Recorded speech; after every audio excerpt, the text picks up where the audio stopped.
Қайырлы күн баршаңызға. Бүгін бір ғана жұмыртқадан өте оңай кекс дайындайтын боламыз. Ол үшін жұмыртқа мен шекерімізді араластырып аламыз. Үстіне сұйық майды құйып араластырамыз. Содан соң сүтімізді құйып араластырамыз. Оның үстіне қамыр қопсытқыш, яғни разрыхительді салып, араластырып алып, содан соң жұмыртқаның үстіне салып, жақсылап бір тегіс болғанша араластырамыз.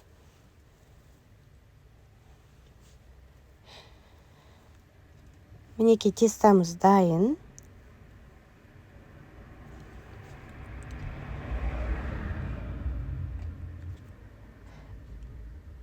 Енді формаларымызға құйып шығамыз. Бір қасық құйып, ортасына бір шай қасық вареный сгущенка құйып шықтым.